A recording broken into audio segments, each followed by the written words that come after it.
देखो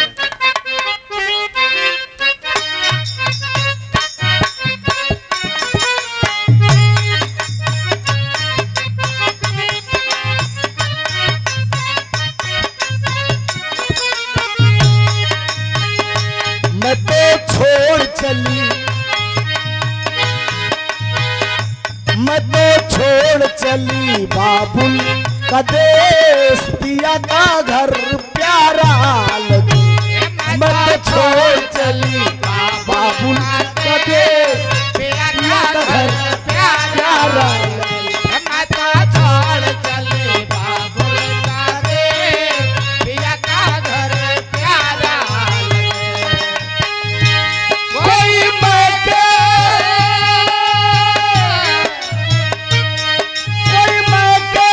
में दे दे संदेश, पिया का घर प्यारा लगे। मैं तो छोड़ चली बाबुल का देश, पिया का घर प्यारा लगे।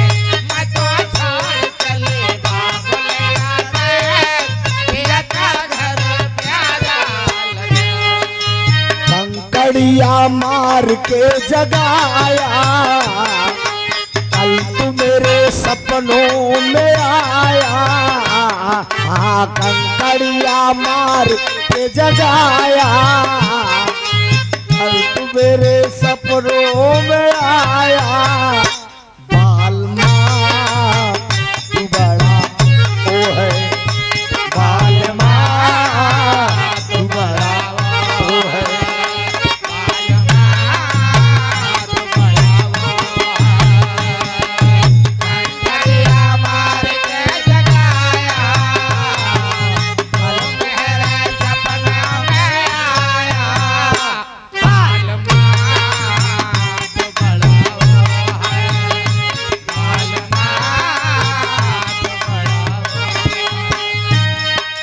सोई थी मैं, हाँ हाँ खोई थी मैं, हाँ हाँ सोई थी मैं।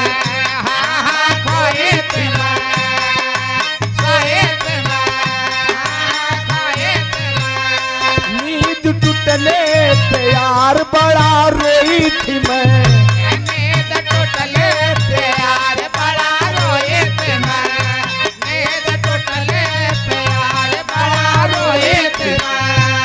मेरे रोने पे प्रीति, मेरे रोने पे तू मुस्कुराया। मेरे रोने पे तू मुस्कुराया। बालमा तू बड़ा ओ है, बालमा तू बड़ा ओ है।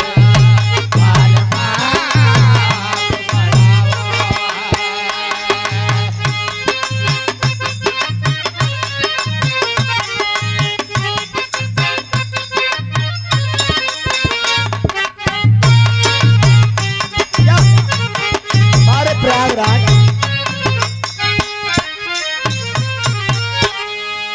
आइए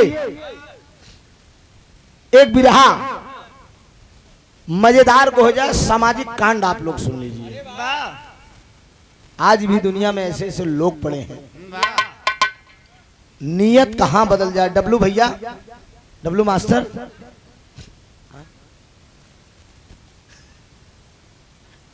माई की शिक्षा हाँ?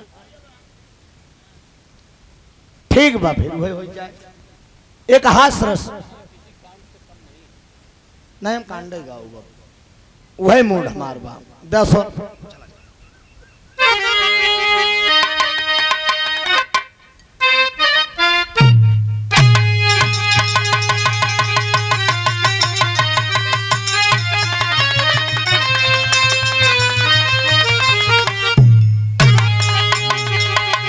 झूमती सभ्यता अपने उद्गर्ज पे।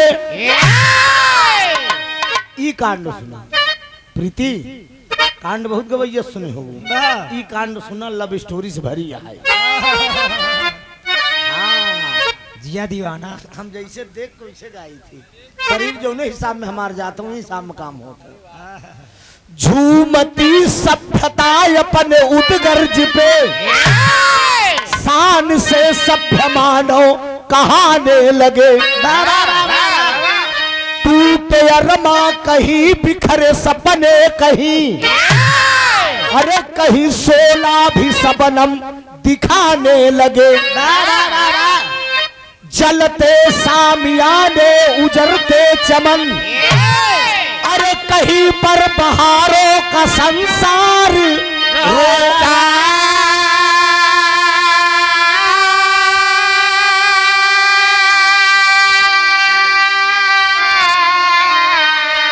अरे शर्मयाती नहीं बनते इंसान हो, जानवर से भी गिर कर के व्यवहार होता।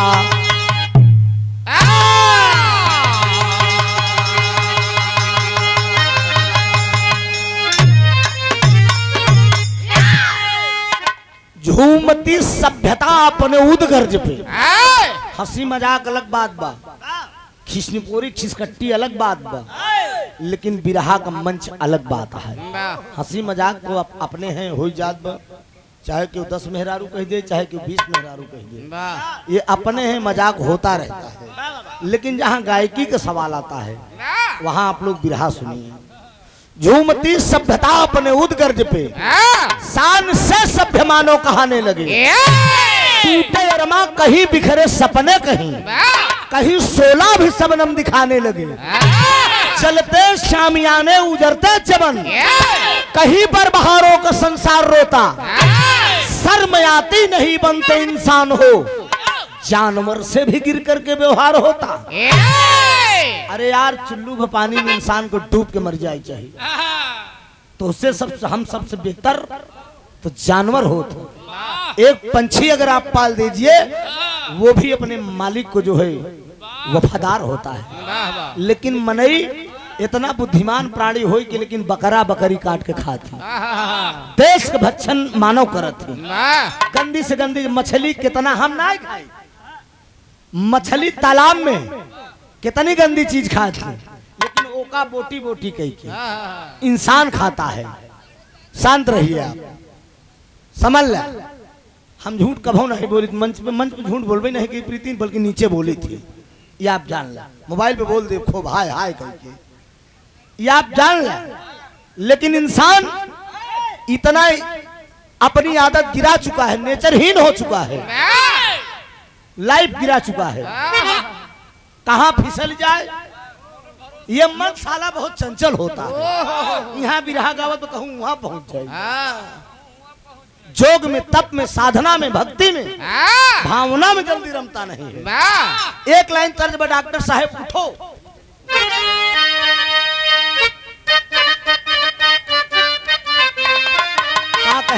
क्या कहा भैया? अच्छा ठीक है, बोल देते तबले बैठ। हाँ तबले बैठा, रुक जा, पहले गाना पूरा हो जाए तो चला बैठा। अरे उठो मुसलमान, अरे उठो मुसलमान नमाज पढ़ लो, अरे उठो मुसलमान नमाज पढ़ लो, अभी मेरा सर कटा नहीं है। उठो मुसलमान नमाज पढ़ लो, अभी मेरा सर कटा नहीं है।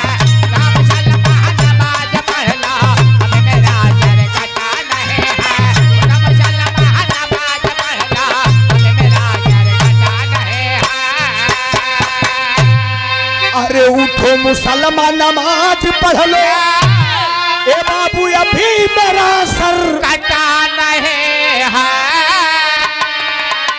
अरे हुसैन जैसा दिया शहादत, अरे हुसैन जैसा दिया शहादत, वैसा कोई दिया नहीं है। हुसैन जैसा दिया शहादत, वैसा कोई दिया नहीं है।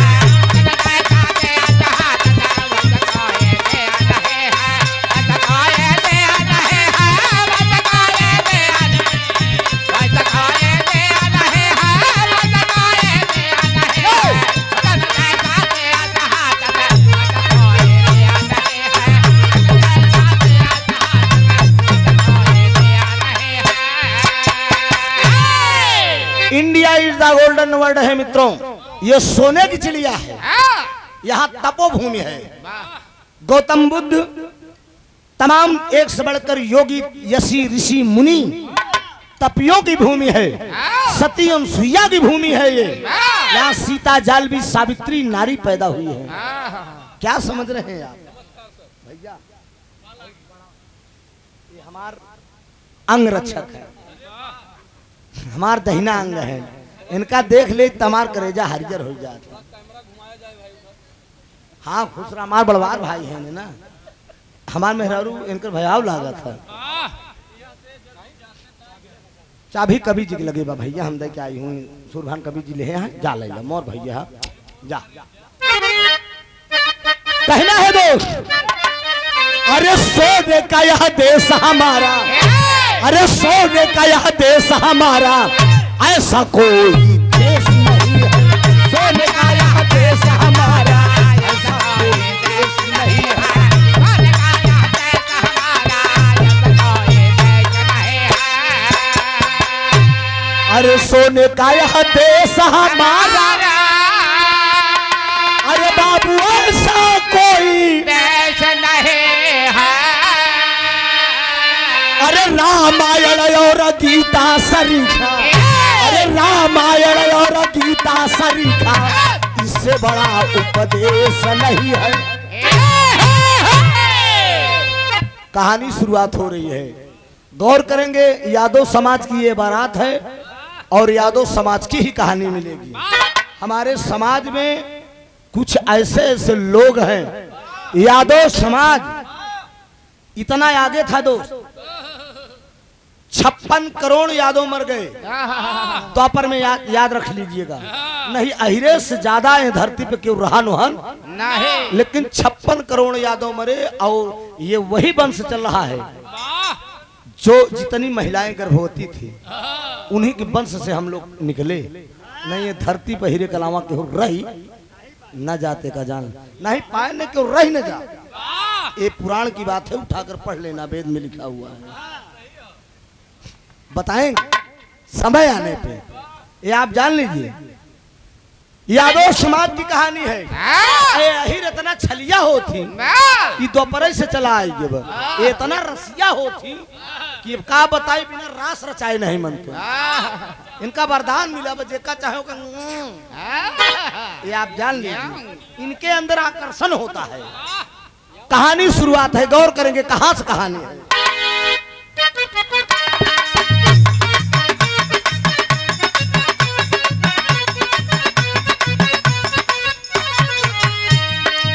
लालच इंसान को हैवान बना देता है,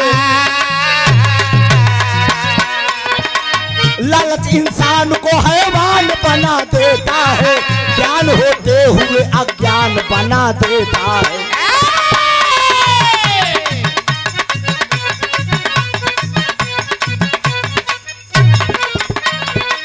गाजीपुर शहर में,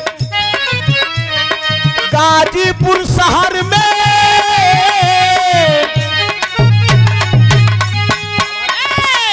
गाजीपुर शहर में बिंद्रबन गांव एक आला है।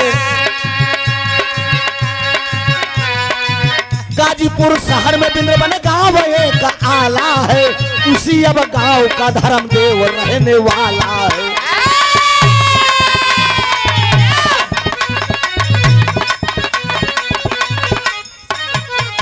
काम ना मिला तब वाराणसी पधारा है,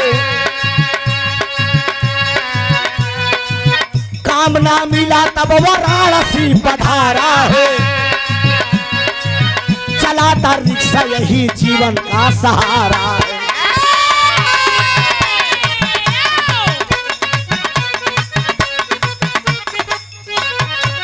विदेशी लोगों को, विदेशी लोगों को बराबर वो घुमाता है, विदेशी लोगों को बराबर वो घुमाता है, उसी पैसे से अपने जीवन को चलाता है।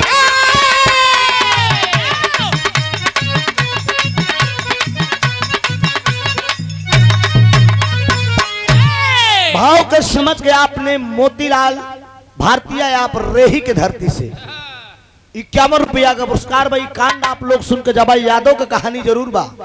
लेकिन जो गरीब इंसान होंगे एकदम नसीहत भरी बात इस कहानी में मिलेगी मित्रों।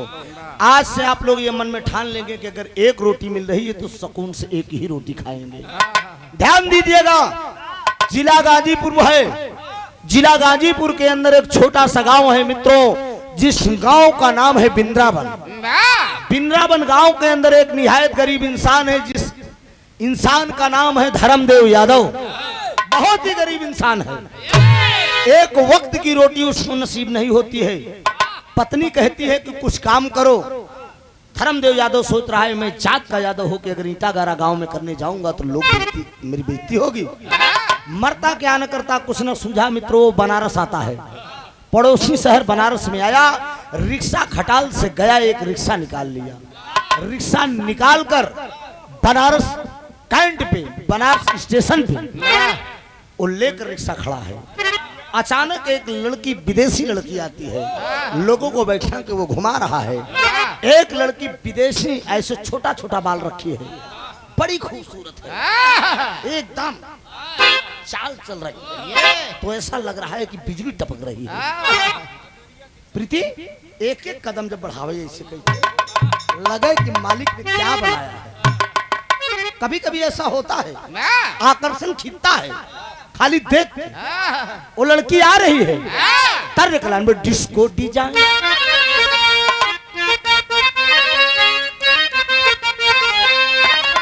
अरे डिस्को डिजाइन बा, अरे डिस्को रे राम, अरे डिस्को डिजाइन बा तो पलना ढापल बा, अरे डिस्को डिजाइन बा तो पलना ढापल बा, बबुनी का नौखे फैशन के हवा लागल बा, डिस्को डिजाइन बा तो पलना ढापल बा, बबुनी का नौखे फैशन के हवा लागल बा, डिस्को डिजाइन बा तो पलना ढापल बा,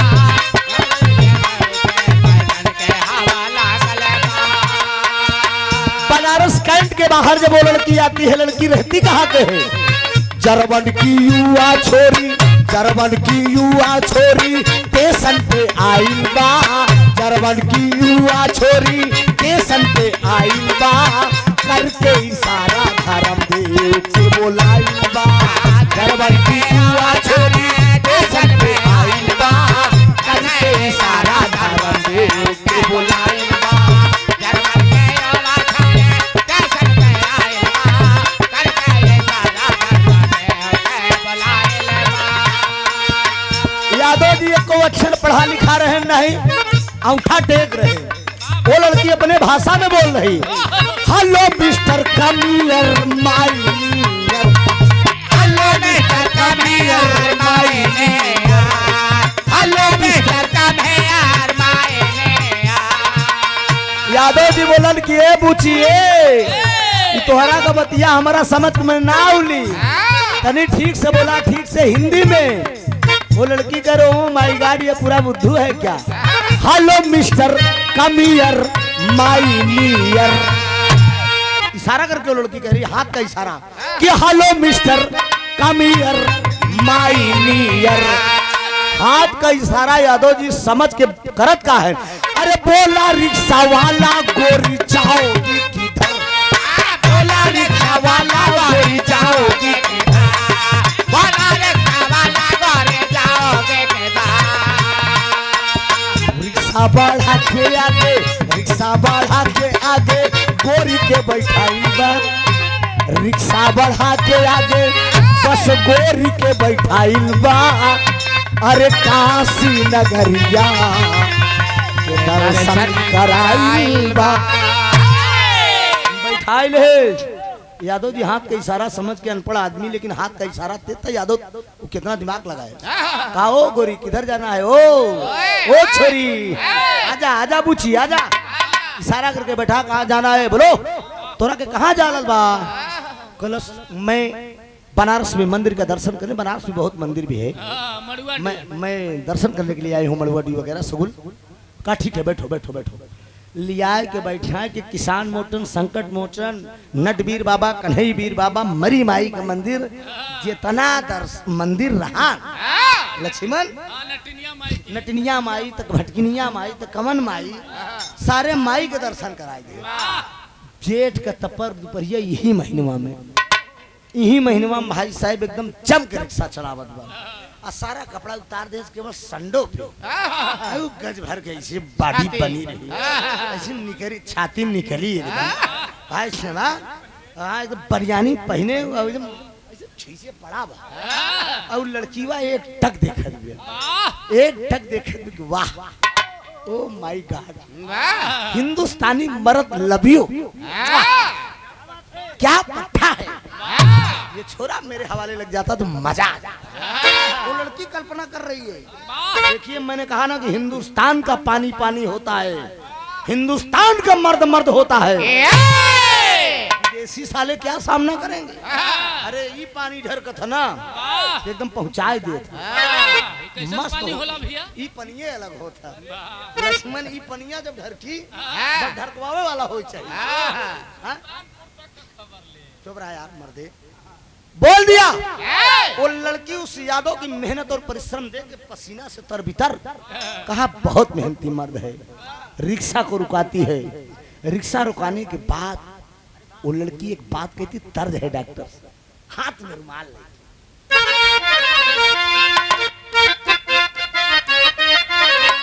एक लड़का एक लड़की में मोहब्बत हो गया हम तो कहा भगवान करे कि प्यार जल्दी क्यों से हो ही नहीं प्यार साला जिंदगी में का भगवान हम का बताई हम अगर भगवान हो तो अपने खिए से कर फाइले गायब कर दे प्रीति प्यार की फाइल गायब कर दे इसमें फोल्डर गायब कर दे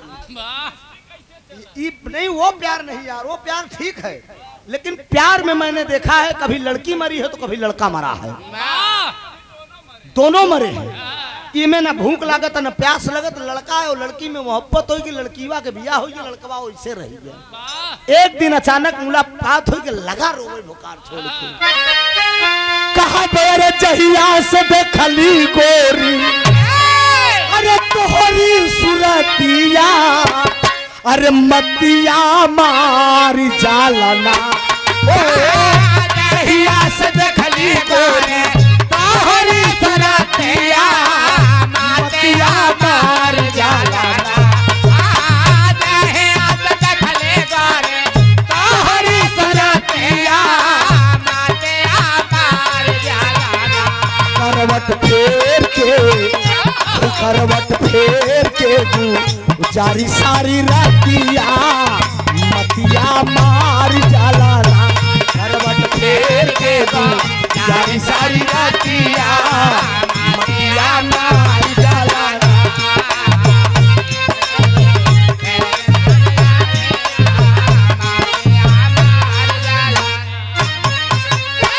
लेकिन लड़की दर्शन करके आती है उस नौजवान का मेहनत देखकर क्या कहती है अरे दरअसल कई के आवाली अरे दरअसल कई के आवाली अरे बोलली छोकरिया मनवा पागल भइले बोलली छोकरिया मनवा पागल भइले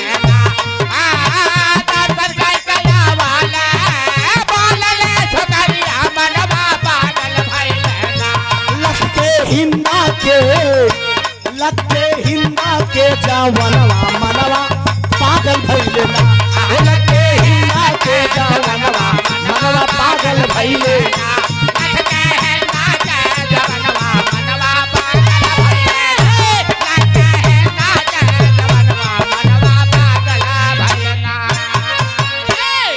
पकड़ ले थी उस नौजवान धर्मदेव यादव को अब पकड़ करू कहने का मतलब ओकर मेहनत देख के धर्मदेव के ओकरे दिला में तनी के प्यार जाग गया रिक्शा रोक के और रिक्शा के सिटिया पैसे के ठुनवा धरे ऐसे कहा दिबा हाउ डू यू हेलो मिस्टर बोलली गुजरिया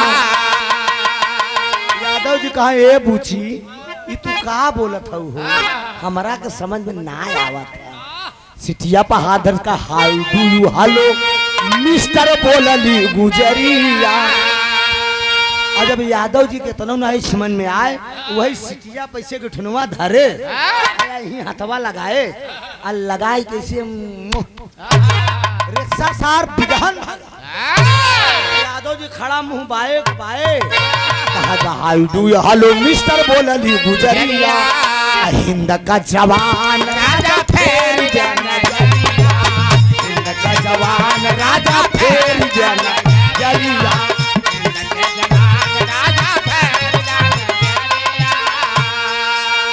आदरणीय गुलाब यादव पान भंडार दोराजपुर के धरती हैं। यादव जी के मेहनत देख के 100 रुपया देते हैं कि बारे यादव जी क्या कमालदार की बात है। पकड़ के रिक्शा पे ऐसे गठुनुआ पे धरे गठुना पर सीटी पे धरे से जब पकड़ के लेहे से ठीक उठवा सुठवा ऐसे दर्द दे। यादव जी मुँह बाबा का बाबा सोचते हैं भगवान ई का हम देखत है सपने में की हकीकत आई। और बाद यादव जी समझ गए कि ओहो मेरा तो काम बन गया। मियाँ बीबी राजी तो का करी काजी भले बादले कोई दरिया का पानी भले बादले कोई दरिया का पानी मगर ये जवानी बांधी न जाए। मेरा दिल दीवाना सनम तेरे ऊपर खुदा भी झुका है जवानी के आगे। ये परमात्मा भी जवानी के आगे झुक जाता है। दिल कभी किसी से लगाया नहीं जाता। कितना लड़का कोशिश करे लेकिन लड़की ना चाहिए ना। प्रीति सुनत हो ना लड़कियां कितना चाहे लेकिन लड़की न चाहिए मामला खलास है। प्यार हो नहीं सकता। अगर तनिक लड़का देखे लड़की तनिक मुस्कुरान एक जान लगी कुछ हद तक बात बा थोड़ा सा काम हो सकता है लेकिन प्रयास करो। एक बात एक बारे मारो खाए पड़ता है समझा। पर्दा के पीछे यादव जी बोल दिए कहीं ठीक बा कोई बात नहीं है। कहीं चला कोनो होटल हो बढ़िया जल जलपान करी लई के जो बनारस के सबसे मशहूर होटल विष्णु ओड लार्ज लई वही होटल में लई लक्ष्मण नाश्ता पानी कराए एक दिन चप्पक अपना खींच के करे ऐसा ऐसा हबे भी सब मस्के से उसके बाद कहीं के निकरा नौजवान कर कही दे गंगा नहवाई दे एकदम। ओकरे बाद हाँ ओकरे बाद लड़किया जब है निकला लड़की पेमेंट चुकाए दोस्त और लड़की जब पेमेंट चुकाए ना तो एक बात यादव जी से कहा सुना एक काम करे कहा हम हिंगे नरब तर देखला गोरिया के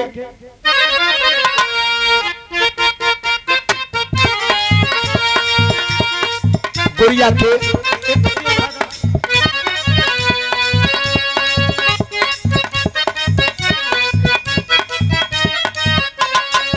गोरिया के गोरा गोरा गाल गोरिया के गोरा गोरा गाल बिहार में बवाल कैले बा। गोरिया के गोरा गोरा गाल बिहार में बवाल कैले बा। गोरिया के गोरा गोरा गाल बिहार में बवाल कैले बा। चुमा न दे उधार चुमा न दे उधार नगद बारे मार कैले बा। चुमा न दे उधार नगद बारे मार कैले बा। चुमा न दे उधार नगद बारे मार कैले बा। दो चरवन की लड़की जब नाश्ता करके होटल के बाहर आती है मित्रों तो यादव जी से एक बात कहती है इसी पर रहिएगा। यादव से बोली तत्काल यादव से बोली तत्काल सवाल पूछे आज गोरिया। यादव जी बोले तत्काल सवाल पूछे आज गोरिया। यादव जी बोले तत्काल सवाल पूछे आज गोरिया। धर्मदेव यादव जी कहा सुना यादव जी से वो जर्मन की लड़की कह रही कि मैंने शहरों का भ्रमण बहुत किया हूँ मैं गांव घूमना चाहती हूँ। यादव जी कहा गांव में लिया कि तो चलब लेकिन जौने भेष में हूँ ना ए पे तो का कुकुर दौड़ाई नहीं कहा कोई दिक्कत नहीं आगे आगे धर्मदेव यादव पीछे पीछे वो जर्मन वाली चली जाए। ऐसा अक्सर देखे कि मिलत है ना मेहरारू लिया के चल दा बिना जर्मी के जर्मी लोग करत ना बढ़िया टीप टाप मेहरारू बा तो एक जान ल भाई साहब के AW देखा था ना बिना जर्मी के जर्मी तक था। जयराम भाई जयराम हाँ ये जान ले, एक दिन तो हम अपने मलकिन के लिए आग चल दिए। अब बाइक से चल दिन संजोग से ड्राइवर नहीं, बिना जर्मी के जरूर मुड़ी हिलाओ तो प्रीति हमार जान का छोई है।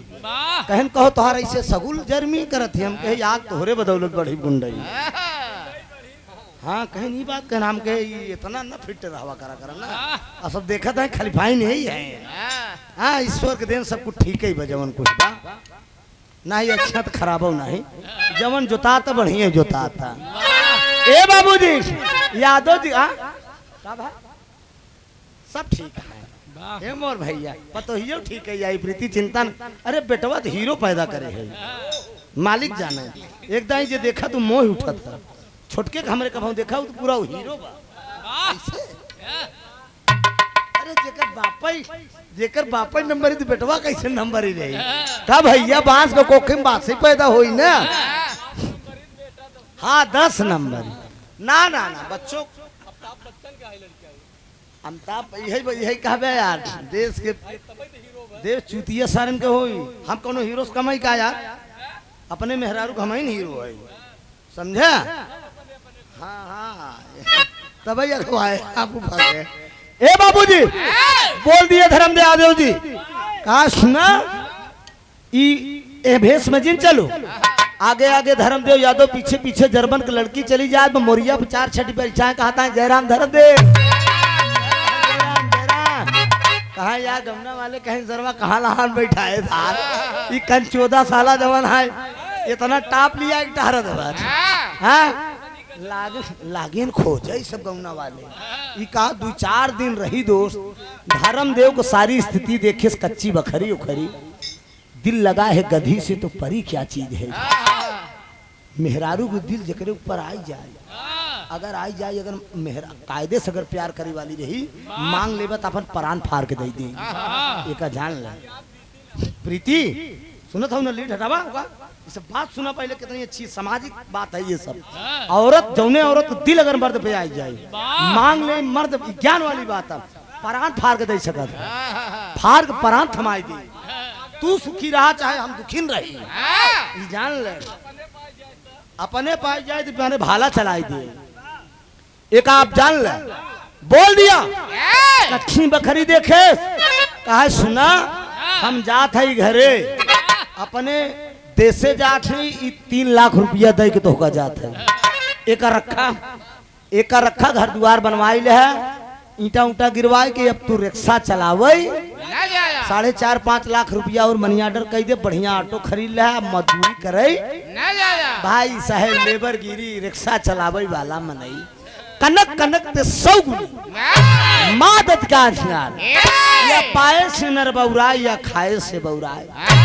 10 रुपया कमाई वाला इंसान अगर जब पाए 3 लाख धरा थामा करी, और भाई साहब मस्त हो गया, वो करे कि छोट के बहन रही, वो जब आए के देखे जिन सवाली तो कहा भैया सर देख लाइन में पता रखू, अरे पता रखू पता रखू पता रखू हो पता रखू, अरे पता रखू। ये हमारे हैदर उस्ताद को वर्धना है दोस्त, बारे गुरुजी दुनिया में स्वर्ग में उच्च स्थान मिले, केहू अब हैदर न होई दोस्त, वो बात केहू के अंदर न आई, वो सब मेहरात ना आई रहे, वो सब खड़ा हो तो बड़ी बड़ी आँखी निपोर के लड़की उड़की तो डांट दे, बट तुमको मैं क्या कहूँ, तो हमारे बिटिया का समान यहाँ, अब तोहरे अम्मी मिलती तो बताई, ये सब अधूरे थे कह दे, और गाँव में कहा पता रखू, अरे पता रखू पता रखू पता रखू हो पता रखू, अरे पता रखू काहे जतिया डाल, पता रखू काहे जतिया डाल, पता रखू आज बदन किया,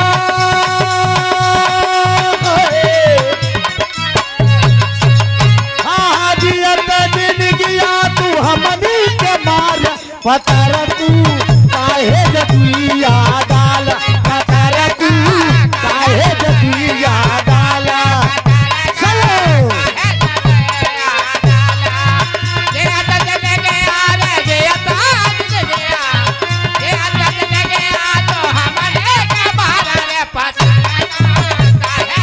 चलो सही हो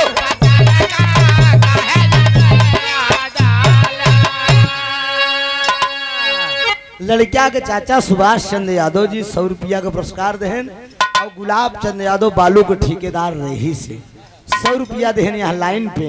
लेकिन बहनिया का कहा दो कि बीरा नऊ, अरे बीरा नवा कहवा से भाभी लिया आया, बीरा नवा कहवा से भाभी लिया आया, बीरा नवा कहवा से भाभी लिया आया। हाँ, अगला जन्म तू आपन बनाया, अगला जन्म तू आपन बनाया, बीरा नवा कहवा से भाभी लिया आया, बीरा नऊ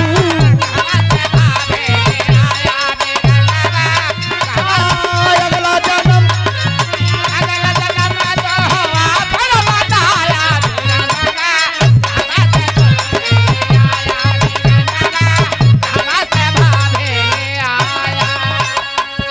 भौजी हमारे अब हवा फूल के नवा,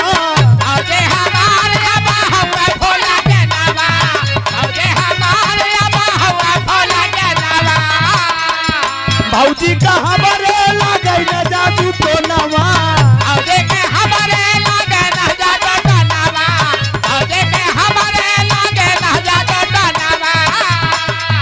पिछला जन्मवा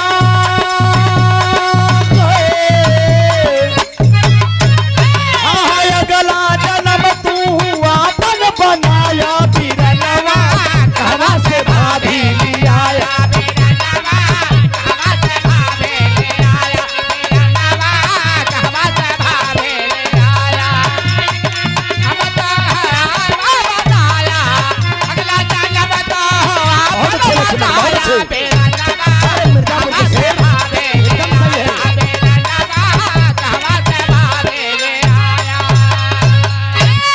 भैया ये इतनी सुंदर भाभी कहाँ से ले आया? अरे कहन पगली चिंता न करी तो नौकी भौजी है लहान बैठी है आ नारी न मोह नारी के रूपा एक मेहरारू के देख के खुश नहीं रह सके। ई कहा ई कहाँ से आए? कहा ई तोहार सबत ही है। 4-5 दिन रही 3-3.5 लाख रुपया दे के निकल गए। साथी संगति लागन खोचयू सरिया सीमेंट बालू गिरे लाग धर्मदेव को लगा घर बनाए। हाँ अच्छा, ई 50 रुपया के स्पेशल हमारे आकाश बहादुर ढोलक मास्टर स्पेशल हमारे लक्ष्मण जी के लिए देते हैं मिर्जापुर की धरती से। प्रीति जी के आप कोरस करते हैं और बहुत अच्छा है। हमारे साथ तो पहली बार कोरस करे है लेकिन बढ़िया लागत बा, अच्छा है। कलाकार की हीरे की कदर जौहरी करता है। तभी प्रीति इतनी दूर से तुम्हें बुलावत है कि नहीं तो मार अलगू दिन हरे नहीं भरा है। लेकिन बढ़िया बात होनी चाहिए तभी तो काम होता। दोस्त ध्यान दा, बोल दिया घर दुआर बनैला। जब घर दुआर बनैला तल्ला पर तल्ला तो गांव वाले खोजे लागे ने। गांव में अक्सर ऐसी बात होती है क्यों को बनत देखी तो खोज ही कहीं की साला कहाँ से उबाल मारे। हाँ 2-4 साथी के पता लाग ले आए गए ठिका पे, कहीं चलते यार धर्मदेव 200 ग्राम हो जाए। धर्मदेव कहा ना ना ना ना शराब खराब हो था। कहा यार दुनिया में क्या लेकर और आए हो, क्या लेकर जाओगे? धर्मदेव हम सब ऐसे पियत खाद मस्त है यार, ले 200 ग्राम लगाओ यार। कसम तोड़ी न गई, शीशी में शीशी लगाई गई, वो लड़ाई के मारन गट गट गट अंदर चली। जब अंदर गए तो कहा हम नाचे के मन का हाथ बा। देखा पैसा कहाँ से कहाँ लेके पहुंच गया। बाई जी के कोठा पे पहुंच गए। सितारा बाई के कोठ पाणे जी के तबला बड़े मियाँ के सरिंगी थड़थड़ाए के बज गया। और गावत यह है कि तोहर नाम लइके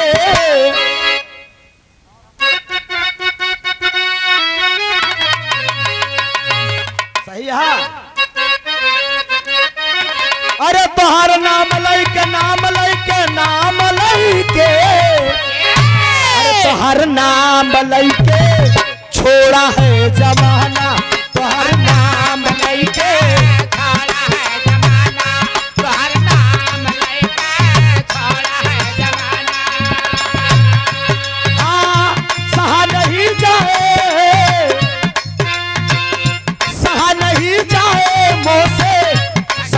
का ताना।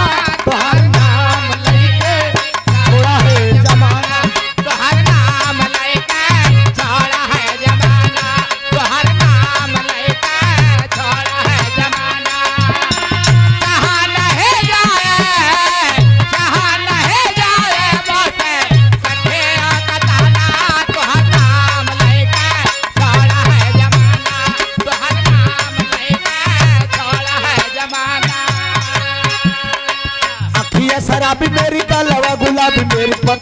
कमर लचके अखियाँ शराबी मेरे गलवा गुलाबी मेरे पतले कमर लचका अखियाँ शराबी मेरे गलवा गुलाबी मेरे पतले कमर लचका मतवा के दिया हराम कर दिया चम चम चम चम के बिना तोहरा के ना बजे घंघरा बिना तोहरा के ना बजे घंघरा बिना तोहरा के ना बजे घंघरा। ई पैसा कहाँ से कहाँ पहुँचाए दे जितना रहन सब सितारा बाई के कोठे पे लुटाए दे और लुटाए के जब नशा उतरी नीचे आए पान लगवाए तो कहे पान लगाए दे जब पान लगवाए तो जेबा में हाथ डालें तो पैसे ही नहीं पान वाला कहत बा कि ऐसा करा ये घड़ी उतारा है औजा सारा पैसा बाई जी के कोठा पे और करे बाद ये घड़ी चली गई पान तिरे 2-4 दिन मुंह लटकाए बैठा रहे ओकरे बाद दोस्त होत का बा धर्मदेव यादव जी सोचत हैं अच्छा भैया जगह जाए खो जा चला जा ठीक है गाड़ी तैयार है 8-10 गाड़ी छूटे दिया है जगह जाए खो आप लोग निकल जा एक गाड़ी खाली कैठ एक गाड़ी छूट रही है खाली हमके सबका आदेश आ जाए थे सबको दे फिर भी रहियो का आदेश दे धीरे से हाँ अभी है तो वही तो मेन बतिए भी यहाँ पैसा बनाई आई है जौन मोहब्बत में आई है घर के बराता पैसा के बाद जिन समझा जवन प्यार से प्रधान जी दे दी चुप्पे जेबम डाउ वो चला जा इतना हम लोगों का पारिवारिक लगाव है जब आप समझा कि हम 20-25 हजार का प्रोग्राम काट के जौनपुर के आ सके थे यहाँ इसके मतलब है कि कोई गहरा संबंध होगा तभी आए हैं दोनों कलाकार वो हम जाने और प्रधान जी जाने प्रधान जी के परिवार के लोग जाने क्या संबंध है हम लोगों का ध्यान दीजिएगा 2-4 दिन मुंह लटका के बैठा रहे अब बेचारा कहा काम करे धर्मदेव यादव सोचत कि एक लड़की फंसी तो काम वायरा नारा हो गया एक आठ ठियोर फंस जात तो काम बनिन जात लई के ऑटो रिक्शा लई के वही जाए के बनारस कैंट पे खड़ी बात एक लड़की आती है न्यूजीलैंड से जिसका नाम पत्रिका में आप लोग पढ़े होंगे डायना रोलेट बताया गया वो आती है बनारस कैंट के बाहर जब आती है तो नागमणि फिल्म का गीत लगा पीछे पीछे आज मेरी चाल बिक जाई रे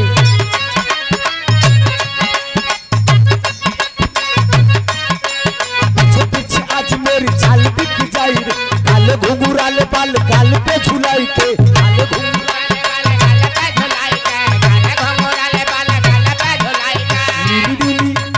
नीली नीली अखिया में चश्मा लगाई के नीली नीली अखिया में चश्मा काले घुंघराले बाल काले घुंघराले बाल गाल पे झुलाई के नीली नीली अखिया में चश्मा लगाई के काधवा में बेगलत कैली चली भैली छोकरिया काधवा में बेगलत चली भैली छोकरिया काधवा में बेगलत कैली चली भैली छोकरिया काधवा में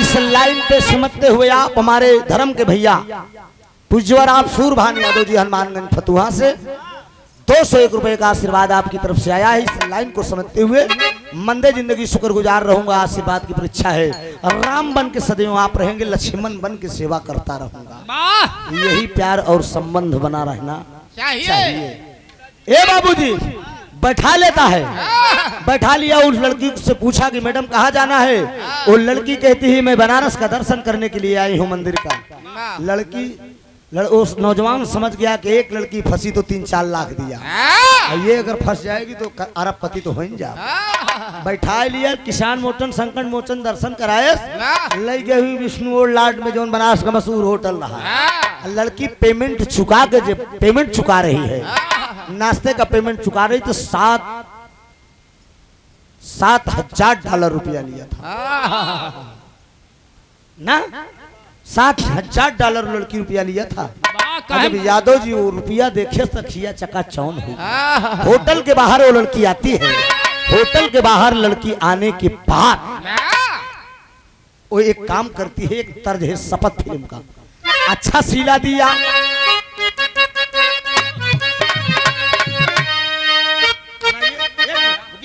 ग्राफर बनाइए तगड़ा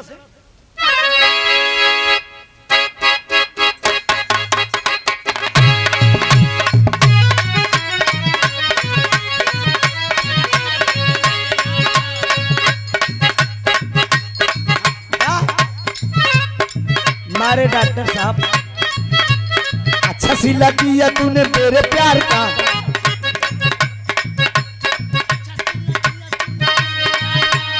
अच्छा सिला दिया तूने मेरे प्यार का, अरे प्यार में ही लूट लिया घर यार का।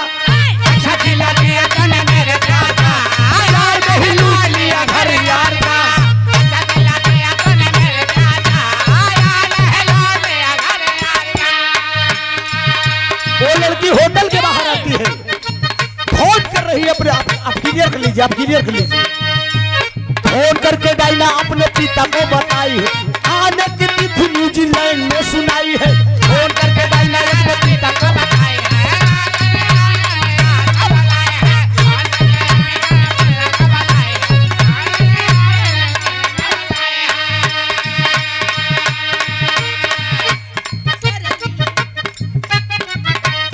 आने की तिथि न्यूजीलैंड में सुनाई है।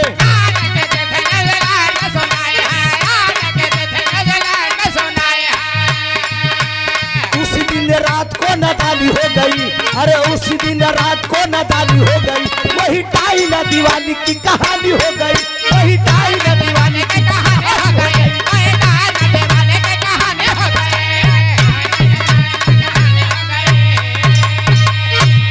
बहुत अच्छे महिर डॉक्टर साहब, एकदम सही हैं आप अपने जगह पर, हम गलत हैं। बोल दिए। फोन करके डायना अपने पिता को बताई है, आने की तिथि न्यूजीलैंड में सुनाई है। बताती है कि 6 अगस्त 96 को फोन कर रही है लड़की, पिताजी मैं इंडिया आ चुकी हूँ, 7 अगस्त 96 को मैं न्यूजीलैंड वापस आ रही हूँ अपने वतन को। यही बात फोन किया, लेकिन धर्मदेव यादव सोच गया ये लड़की अगर चली जाएगी तो बना बनाया काम बिगड़ जाएगा। तुरंत लड़की को बैठाता है, मैडम अभी एक दर्शन बाकी है मंदिर का। बैठाने के बाद एक ऑटो पे बैठाने के बाद ले गया, उसका एक मित्र था जो डॉक्टर था। 4-5 साथी होते हैं और इंग्लिश की एक बोतल खरीदते हैं, ले जाकर उस लड़की को एक कमरे में बंद कर देते हैं और उसके साथ जबरदस्ती करना शुरू कर देते हैं। उस पैसे के चक्कर में वो लड़की रो रो कर आवाज देती है, दर्द का भाव है तो के चढ़ो भाई मैया।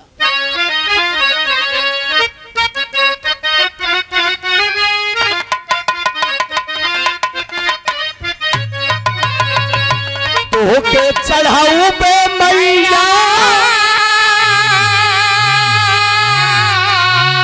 अरे नारियर चुनारिया होगी गंगा मैया।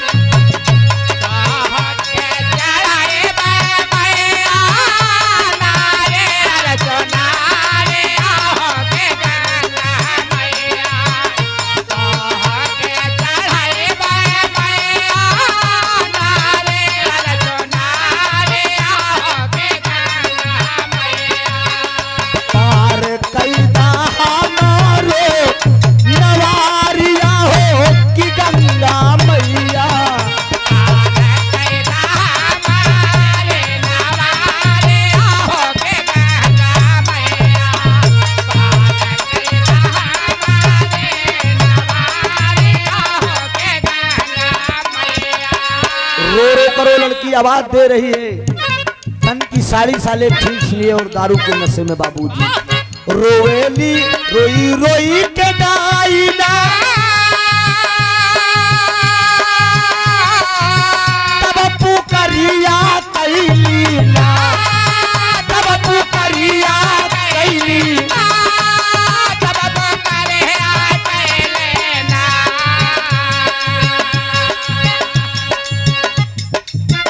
कुलदीप यादव जी आप रेही की धरती से स्टोनो उत्तर प्रदेश पुलिस फौजी जवान 200 रुपया का पुरस्कार है आपकी तरफ से, बंधन अभिनंदन है, कमल चरण में नमन है।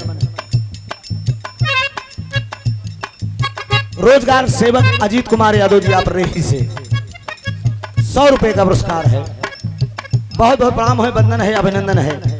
आशीर्वाद की परीक्षा है, आशीर्वाद देंगे हम बच्चे अपनी कला में कामयाब है। क्या इशारा करता है, रोई रोई के गाइना,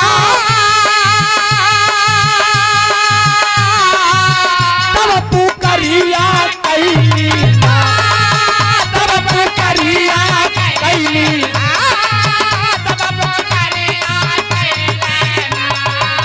हमरो लूटा चनई जतिया, हमरो लूटा चनई जतिया, यही गोहरिया कैली ना। हमरो लूटा चनई जतिया, यही गोहरिया कैली ना।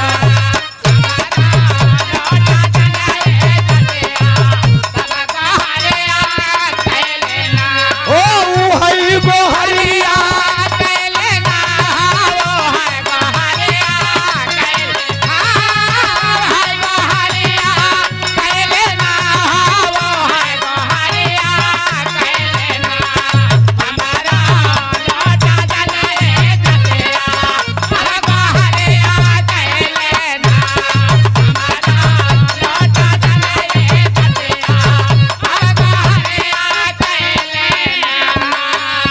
ये हवस के दरिंदे नहीं मानते। उस लड़की के तन का पेटीकोट खींच लिए, लड़की को बेपर कर दिए। वो डायना रो कर कहे थी कि भैया तो के धन चाहिए, दौलत चाहिए, पैसा चाहिए, सब कुछ ले ले, लेकिन हमारा आबरू छोड़ दिया। लेकिन अगर धर्मदेव मेरी आबरू लूटोगे तो मैं पर्दाफाश कर दूंगी। लेकिन वो हरामखोर नहीं मानते हैं और करते क्या है बाबूजी, नहीं मना ले पपिया,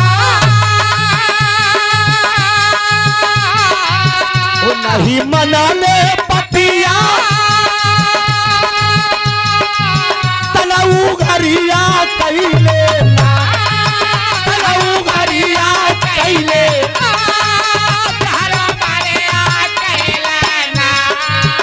कहूँ सुनल नाही बतिया, कहूँ सुनल नाही बतिया, दागी चुनरिया कैले ना।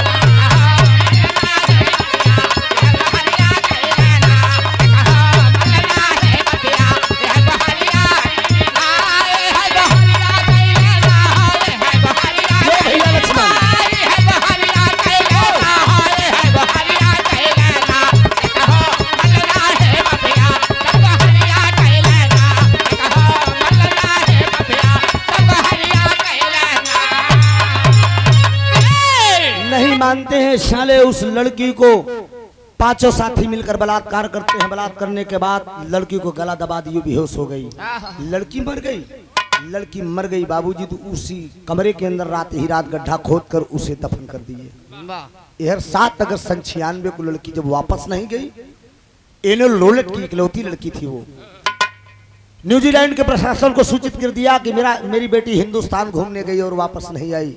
हिंदुस्तान का प्रशासन चप्पे चप्पे पे सीबीआई खोज शुरू हो गई। तो सहनाई गम की बाजी बेसुरी, अरे तयंबर का पुठा में दनी गई, थर्राई अरे थर्राई अरे खैर खून खासी खुशी बैर पीत मधुपान, रहीमन दाबे ना दबई जाने सकल जहान। सच्चाई छिप नहीं सकती बनावट के वसूलों से, खुशबू आ नहीं सकती कभी कागज के फूलों से। गलत काम आप करेंगे वो एक दिन पर्दाफाश होगा। चप्पे चप्पे पे सीबीआई जांच शुरू हो गई। उसको चारों धर्मदेव यादव सबसे पहले उस लड़की की लाश बरामद हुई। जब लाश बरामद हुई, सीबीआई जांच के तहत धर्मदेव यादव के 5 साथी पकड़े गए। जो 5 साथी पकड़े गए, प्रशासन द्वारा हथकड़ी लगी और जेल भेजे गए। तो आखिरी भाव है, कुछ दिन 2-4 सन 2013 में दैनिक जागरण पेपर में निकला था कि डायना रोलेट का हत्यारा धर्मदेव यादव समेत 5 साथियों की फांसी की सजा। आखिरी भाव लगा और कहना हुआ,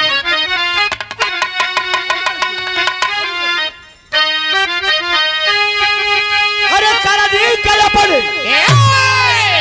अब फल गई ले पाए,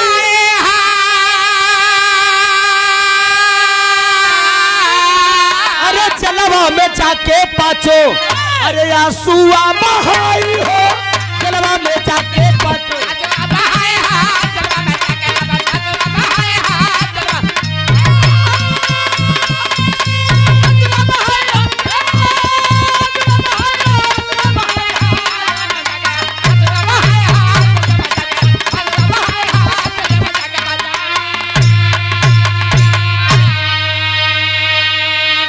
पांचों साथी पकड़े गए और उम्र कैद हुई। कैद के साथ सन 2013 में फांसी हुई। मौत मारे गए दोस्त। जिंदगी है, ये कांड गाने का मतलब ये है, इसलिए कांड गाया।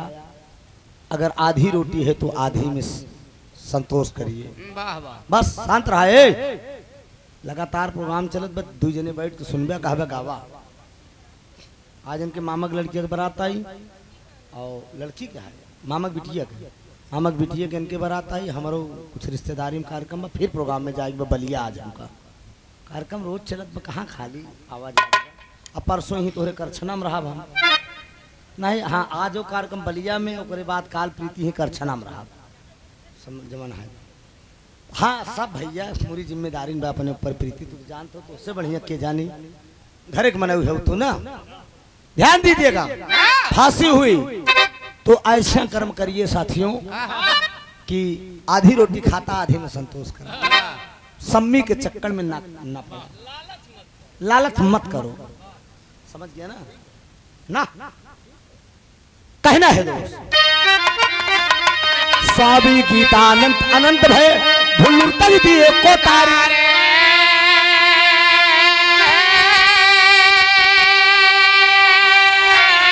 राम आधार हैदर हफीज चंचल गईले स्वर्ग।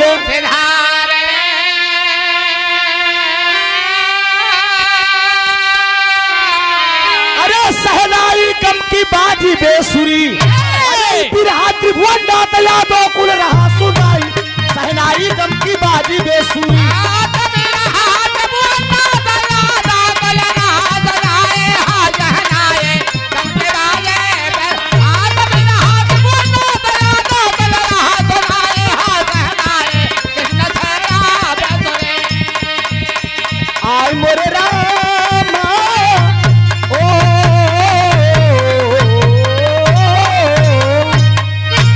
बहुत बहुत धन्यवाद।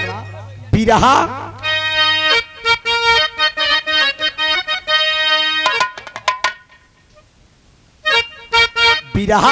कम करा यार। अरे बिरहा भइल बड़ियार हो। अरे रेहीपुर कई धरखिया।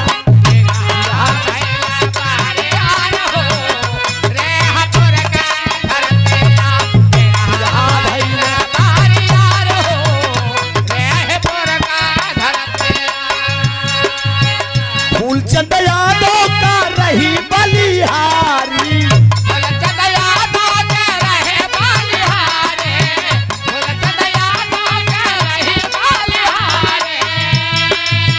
त्रिभुवन प्रीति जी का दर्शन होइगा भारी। त्रिभुवन प्रीति जी का दर्शन होइगा भारी। त्रिभुवन प्रीति जी का दर्शन होइगा भारी। सुखी रहाई AW सुखी रहाई घरवा के तोहर नारी हो।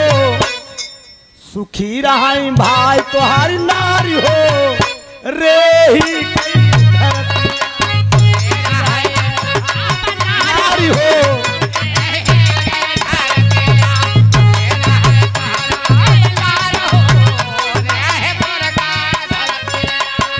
दूनों पार्टी में जितना बाटा साजिंदा।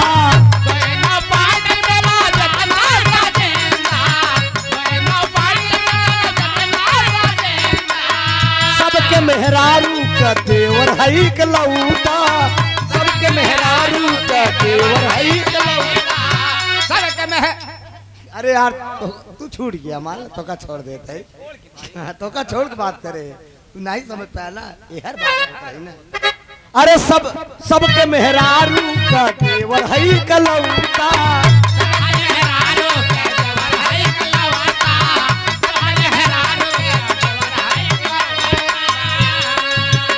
बारी बारी ले प्यार हो। सबसे ले भाई बारी बारी प्यार हो। रे ही गई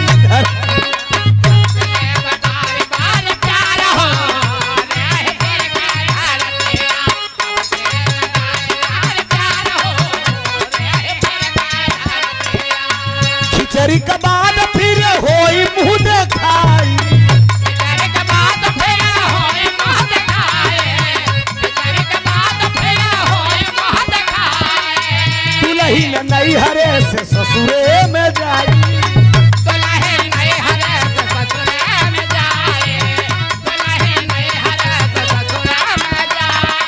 गौवा का देख है नारी हो, अरे गौवा का देख है नारी हो, रे ही गई धरतिया।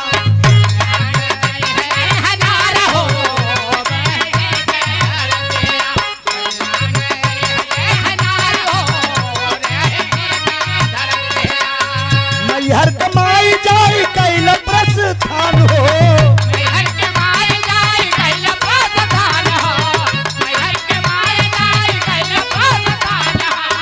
पंडा जो हत होई है कई के आसनान हो,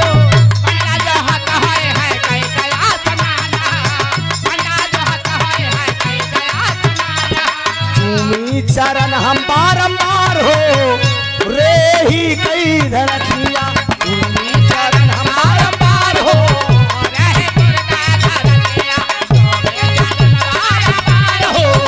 रे ही गई धरतिया।